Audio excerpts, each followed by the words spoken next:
होश में हमारे शब्दों को ध्यान से सुनना। जब इतना गलत हो जाता है तो अपना चेहरा अपने को पसंद नहीं आता और अपना जीवन अपने को पसंद नहीं आता और अपने अंदर से मन कहने लगता है नष्ट कर दो इस शरीर को।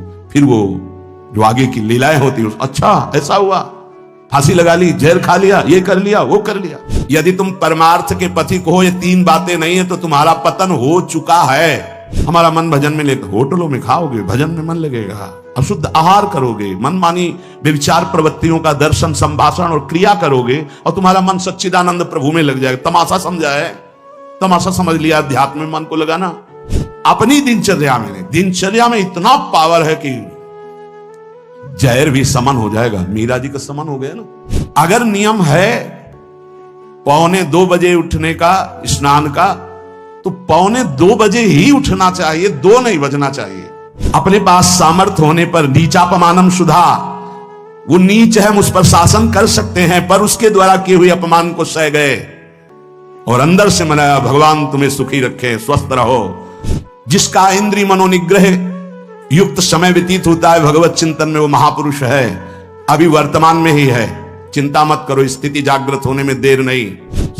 सच्ची तुम में बहुत सामर्थ्य है, जागो। अगर झुक गए तो रौंद दिए जाओगे। ये 8 बातें भगवत भक्त अपने जीवन में जांच ले कि है कि नहीं है, अगर ना हो तो धारण कर ले। पहला है संत महापुरुष आपके जीवन में है कि नहीं, ये जांच करनी है। देखा है हमने, अगर किसी संत को आदर्श मानकर आप नहीं चल रहे हो तो दिमाग को खसकते हुए देखा, खसक गया है दिमाग। वो मनमानी आचरण केवल सिद्ध बनने के लिए कर रहे हैं। उनके आचरण ऐसे कि भोले भाले लोग ये समझे कि ये तो सिद्ध है। और जानते हो सिद्ध किसे कहते हैं? ब्रह्म भूता प्रसन्न आत्मा न सोचति न कांक्षति समः सर्वेषु भूतेषु मद भक्तिम लभते पराम निर्माण मोहा जित संग दोषा अध्यात्म नित्या विनिवृत्त कामा द्वंद्व विमुक्ता सुख दुख संगई गच्छन्त मूढ़ा। ये स्थिति आनी चाहिए। पूरा कोरा जैसे नाटक मंच पर नाटक किया जाता है ना, पूरा दिखाई देता है, पूरा नाटक। क्यों? क्योंकि कोई डांटने वाला नहीं है, कोई आदर्श नहीं है महापुरुष जीवन में। जो मन आवे सो बोलो, जो मन आवे सो नाटक करो, तो 100 200 500 लोग भोले भाले जिनको ककहरा नहीं आता परमार्थ का, वो कह देते मेरे भगवान, मेरे सिद्ध योगी, मेरे महापुरुष, मिटिया मेट कर देते हैं। बात तो तब समझ में आवे जब रसिक जन पास करे, गुरुजन पास कर दे। अपने मन से कुछ नहीं होता, जिसे महापुरुष पास कर दे वही होता है। संत महापुरुष कहे ठीक चल रहे हो, ठीक है, या वो मौन स्वीकृति दे दे, ठीक है। अपने मन से सिद्ध बनने पर सिद्ध थोड़ी कोई हो जाता है। जीवन में तुम्हारे संत हैं कि नहीं, बस इतनी बात देखो। अब एक भगत जी आए थे, अपने लोग तो सबका आदर ही करते हैं। उनका दिव्य रूप से हनुमान जी हमारे सामने प्रकट हुए थे। सच्ची बात कह रहे हैं, जिस समय दिव्य रूप हनुमान जी ने धारण किया तो हनुमान जी महाराज के ही भाई पवन पुत्र भीम कंपायमान थे। भीम जैसे हनुमान जी वैसे भीम, बड़े बड़े पर्वतों को अपनी टक्कर से चूर करने की सामर्थ्य रखने वाले। अभी पैदा ही हुए थे भीम और गोद में लिए हुए माता कुंती चल रही थी। अचानक सिंह निकला, दहाड़ हुई तो गिर गए भीम। तो जो जिस चट्टान पे गिरे चकनाचूर हो गई चट्टान और उस आवाज से भयभीत होकर भाग पड़ा सिंह। अभी गोद में बच्चा थे वो भीम, जिस समय प्रार्थना की कि भैया मैं तुम्हारा वो दिव्य रूप देखना चाहता हूं, तो उनका काहे को तुम व्यर्थ में ऐसा तुम नहीं देख पाओगे। तो उनका हमारी लालसा है, आपका छोटा भाई हूं। पट्टहास किया हनुमान जी का वो दिव्य रूप कि कंपायमान होकर कह रहे थे हे वायुपुत्र, हे पवन पुत्र, तुम अपने रूप का संवरण करो, मेरी सामर्थ्य नहीं। और व्यक्ति ऐसे कह रहा मैं दिव्य हनुमान। हम कह रहे पाखंड मत करो, ठीक से चलो तो ये सब भगवत स्वरूप अनुभव में आ जाएंगे। ठीक से चलो, बड़ा विचित्र स्वरूप है। जब तक जीवन में कोई संत नहीं तो हम ये देख रहे हैं कि वो जीवन या तो पाखंड में सकिल जाएगा और या तो व्यर्थ के चिंतन में फंसा हुआ अपने को मान लेगा कि मैं सिद्ध हूं। आपका शब्द, आपकी दृष्टि, आपकी चेष्टा, तस्मा शास्त्रम प्रमाणम दे, तब सिद्ध माना जाता है। बहुत सिद्धों के दर्शन हुए, गंगा किनारे सिद्धों का ने कभी नहीं देखा ऐसा प्रमादी। सिद्ध प्रमादी नहीं होता। 95 वर्ष की आयु पूज्य स्वामी श्री ओंकारानंद सरस्वती जी महाराज 4 बजे एक अपने निजन से कहते, वो स्वेटर पहना दीजिए। बोले स्वामी जी अभी तो धूप है। नहीं, अंदर अभी जाएंगे, चिंतन में विक्षेप होगा, हमारे पास समय नहीं, डाल दो शरीर में। अब इसका एक साधारण शब्द हुआ, इसका प्रभाव इतना पड़ा कि इतनी अवस्था में इतने चिंतन परायण की स्वेटर पहनना है, ये स्मृति बाधा ना पहुंचा पावे, डाल दो शरीर में। कितना सूक्ष्म। बड़े बड़े महापुरुषों को देखा है, अपने ब्रज के प्रेमी जनों को और ब्रह्मबोध संपन्न दोनों महापुरुषों को, किंचन मात्र कहीं भी कोई भी शास्त्र विपरीत शब्द नहीं, एक सेकंड की चेष्टा नहीं पाई शास्त्र विरुद्ध। और यहां शास्त्र में है ही नहीं, हो वैसे सिद्ध हो रहे हैं। क्यों? क्योंकि जीवन में किसी आदर्श महापुरुष का अंकुश नहीं। अगर किसी संत का भय तुम्हारे जीवन में नहीं है तो ये माया रौन देगी, पक्का समझ लीजिए। कोई महापुरुष तुम्हारे ऊपर अंकुश लगाने वाला हो। तो इसीलिए जो देहाभिमानी जी होते हैं भाग पड़ते हैं, क्योंकि उनकी सिद्धावस्था में वो बाधा पहुंचाएंगे गुरुजन। असली सिद्ध बनो, नाटक नहीं, तो भाग पड़ते हैं। और जो गुरुजनों की शरण में रहता है वो परिपक्व भगवत प्राप्त महात्मा बन जाता है। इसलिए पूज्य बाबा कह रहे, पहला, किसी महापुरुष का अनुशासन है कि नहीं। प्रगट में अनुशासन जरूरी है, प्रगट में अनुशासन जरूरी है। नारदानंद सरस्वती जी महाराज नैमिषारण्य के पीछे आए थे, कुछ परिक्रम उन्होंने बताया, अब वो पधार गए जो वहां के अधिकारी बनाए गए विवेकानंद जी। नए वस्त्र धारण करके आ गए। सदवई में मना है, यदि ऊपर का नया वस्त्र हो तो नीचे का पुराना और मलिन होना चाहिए। अगर नीचे का तो फिर ऊपर का पुराना मलिन, मैच नया, क्रीच एकदम, ये सब साधुता के कुछ नियम होते हैं, साधुता की एक मर्यादा होती है। तो वो दोनों नए पहन करके आ गए, भूल हो गई उनसे, देखा शिष्य। और नैष्ठिक ब्रह्मचर्य में सफेद कपड़े पहनाए जाते, तो और वो खिले हुए ऐसे बांधे ऐसे सब, उनकी दृष्टि गई।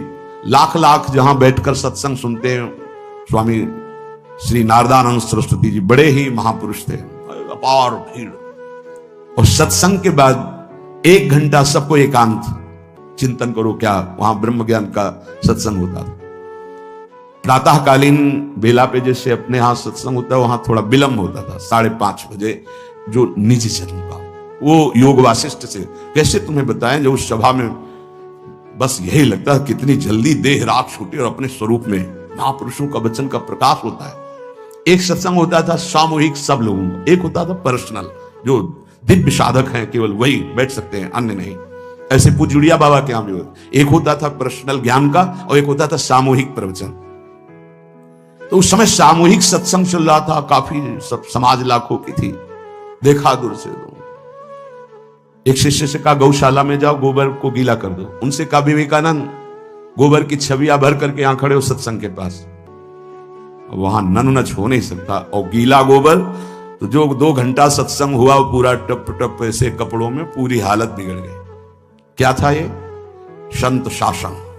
अब दोबारा वो गलती नहीं होगी, समझाने की जरूरत नहीं, समझ गए कि हमसे गलती क्या होगी। संत शासन नहीं है तो ये मन बहुत विचित्र है, बहुत विचित्र है।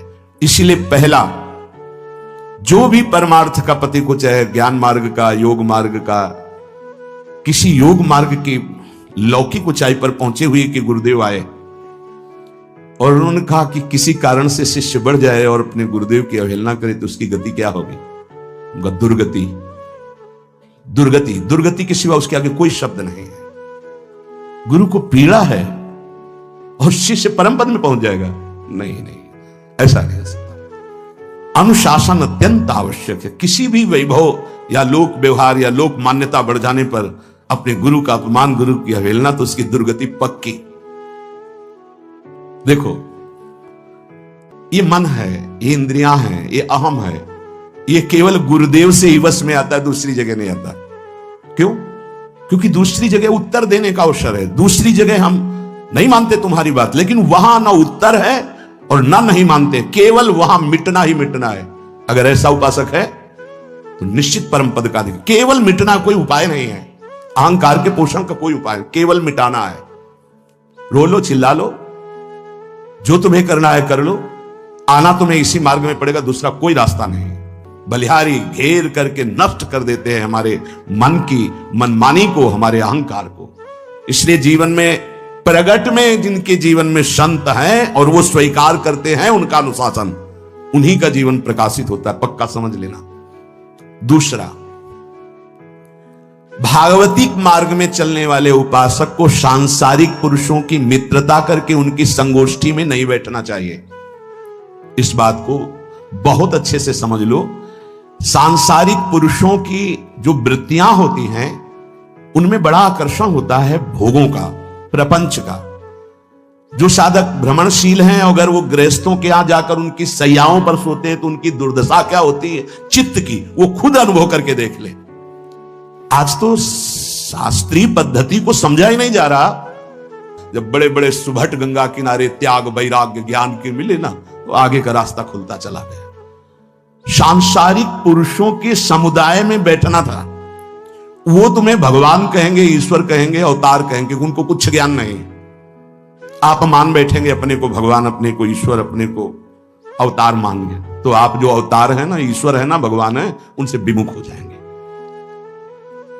यहां जो भी अवतरित हुए हैं भगवत पार्षद, वो सदैव दैन्य ही रहे हैं। आप देख लीजिए, उच्च कोटि के महापुरुष चाहे जितनी ऊंचाई पर चढ़े हों, सदैव भगवान की ही स्थापना की है।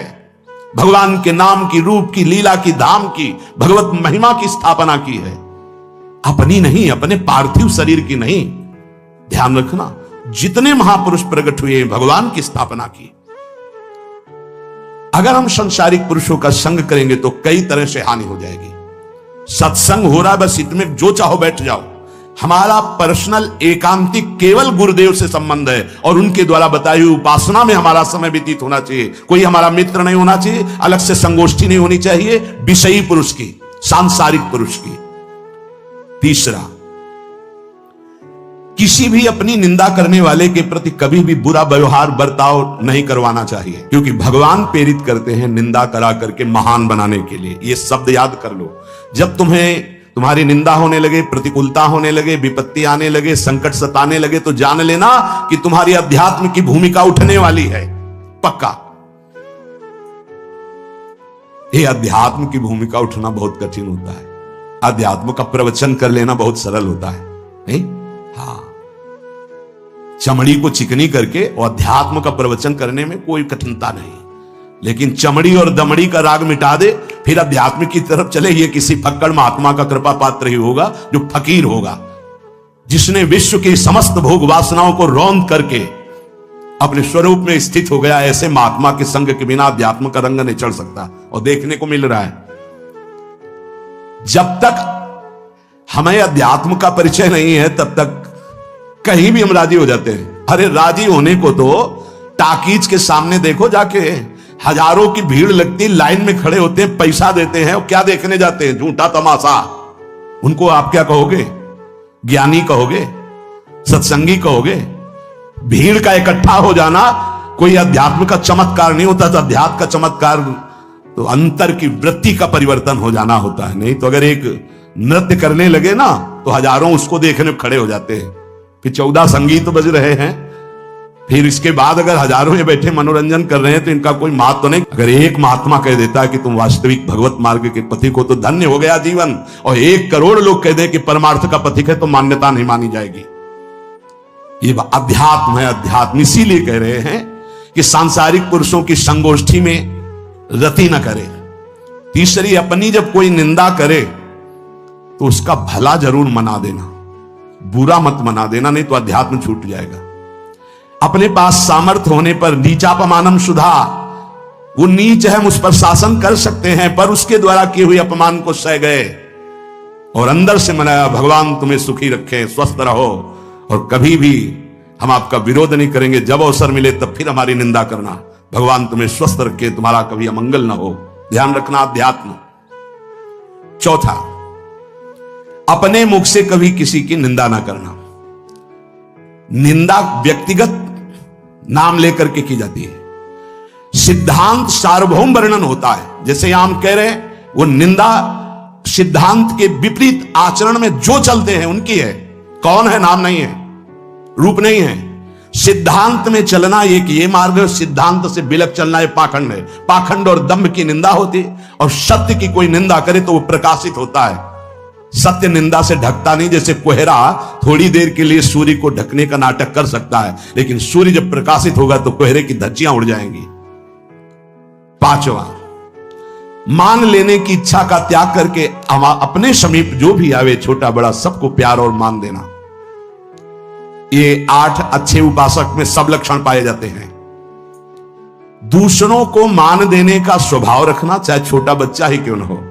ये नहीं कि धनी मानी बड़ा आकर के धनराशि दे रहा है तो उसका सम्मान हो रहा है, और छोटा प्रणाम कर रहा है उसकी तरफ देखा भी नहीं जाए। नहीं, बच्चे से लेकर कोई भी सबको एक ही प्यार की दृष्टि से देखना, भगवत भाव से देखना, अपने को मान रहित और दूसरों को मान देने का स्वभाव बना देना। छठवां, अपनी इंद्रियों को सदाचार परायण रखना। इंद्रियां ये सदैव व्यभिचार की तरफ भागती हैं।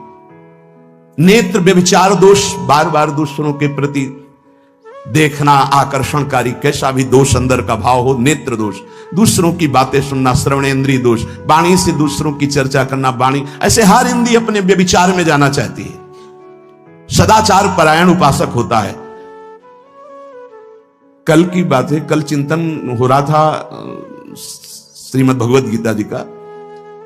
अगर उपासक में सदाचार इंद्रियों की पवित्रता नहीं है तो ढकोसला के सिवा कुछ नहीं रहेगा। ये अच्छे से समझ लो। इंद्रियों का विलास चल रहा, खुला दिखाई देता है, खुला एक दृष्टि होती है, उसमें दिखाई देता है। अंतर में ब्रह्म बैठा हुआ शांत मौन है, और ये समझ नहीं पा रहा, केवल नाटक पे लगा हुआ है। अपना मन, अपनी इंद्रियां यदि संयम में नहीं है, सदाचार में नहीं है, तो ढकोसला ही है, आडंबर ही है, नाटक ही है। पक्का समझ लीजिए। अगर वो संयमी नहीं है, जितेंद्रीय नहीं है, मनोनिग्रही नहीं, तो अध्यात्म क्या है? क्या प्रवचन हो रहा है? किस बात का प्रवचन हो रहा है? जो अनुभव हुआ उसका हो रहा है, शास्त्र सम्मत हो रहा है। जितेंद्रियता नहीं, इंद्रिय निग्रह नहीं, मनोनिग्रह नहीं। छठवां, सदाचार परायण, अर्थात इंद्रिय और मन शास्त्राज्ञा के अनुसार चले। जिसका इंद्रिय मनोनिग्रह युक्त समय व्यतीत होता है भगवत चिंतन में, वो महापुरुष है। अभी वर्तमान में ही है, चिंता मत करो, स्थिति जागृत होने में देर नहीं। बंद रखो अपनी खिड़कियों को, कहीं माया की हवा ना घुस जाए। सच्ची सच्ची तुम में बहुत सामर्थ्य, जागो। अगर झुक गए तो रौंद दिए जाओगे। एक एक बात अच्छे से समझ लो। मुस्कुरा के, प्रेम व्यवहार दिखा के, अपनापन करके फिर तुमको अधीन किया जाएगा। माया भगवती बहुत बलवती है। ऐसे करके फिर ऐसे प्रहार करती है, क्योंकि साधक बहुत प्रवीण है। ऐसे में अपने को बचा लेगा, लेकिन ऐसे में बचाना बहुत कठिन होता है। हमारी बात को समझ लेना, ऐसे में बचाना बहुत कठिन होता है, बहुत कठिन होता है। समर्पण का मिश, सेवा का मिश, अपनापन का मिश। हमारी इंद्री, हमारा मन बहुत धोखेबाज है।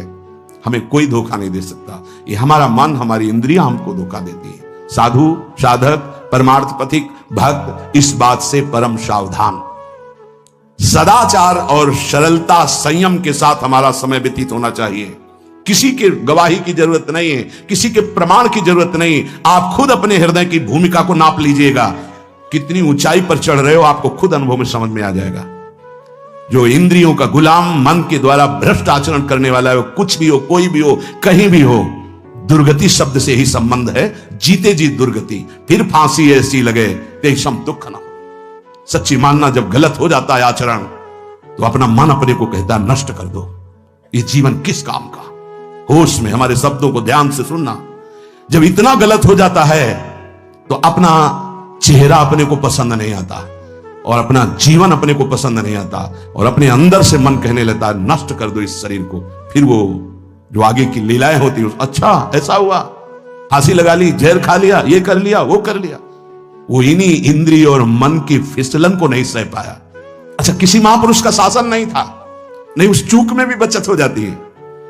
एक बहुत बड़े महापुरुष के समीप रहने वाले से चूक हो गई, तो उन्होंने अपने आसन के पास आसन लगवाया। सब साधकों ने कहा कि बहुत बदनामी होगी, क्योंकि आपका नाम आगे है और वो आपके आश्रित है, ऐसा किसी महापुरुष ने उनका तू क्या समझते हो, ये बाया है, चूक हो गई, अब इसको कभी चूक नहीं होगी, ऐसा बना देंगे, कभी त्रुटि नहीं होगी, इसको ऐसा बना देंगे। और वो फिर ब्रह्मावर्त बिठूर में रहे। वो बहुत अच्छे महात्मा है, अब भी हैं। अगर संत का शासन है और आपसे चूक भी हो जाती है तो ऐसा बना देंगे कि दोबारा चूक नहीं होगी। पर इंद्रिय और मन को छूट देकर मनमानी आचरण करने वाला कभी साधक नहीं हो सकता, पक्का। और आप सच्चे मानना, आपकी एक बार इंद्रिय मन छूट हो गई तो जिंदगी भर दबे रहोगे, दहाड़ने लायक नहीं रहोगे। माया तुम्हारे को सदैव कोसती रहेगी, तुम्हारा हृदय जलता रहेगा। ऐसा कैसे हो गया, ऐसा कैसे हो गया। जब ऊंचाई की तरफ सोचोगे तो सामने वो अगर प्रायश्चित करके मिटा दिया है तो बात है, नहीं तो वो कर्म सामने आ जाएगा। लगेगा नहीं, हम इस ऊंचाई लायक नहीं, हम इस ऊंचाई लायक। आपसे प्रार्थना कर रहे, अगर चूक हो गई हो तो उसको मिटा दो, नहीं आगे बढ़ने में बाधा पहुंचा देगा। अपने गुरुजनों से सलाह करके उसका प्रायश्चित कर लेना चाहिए। अगर गुरुजन कर दे जाओ कुछ नहीं तो कुछ नहीं, खत्म खेल, वो निपटा देंगे। वो करुणामय है, उनमें बड़ी सामर्थ्य है। पर छठवां सूत्र, सदाचार संयम जितेंद्रिय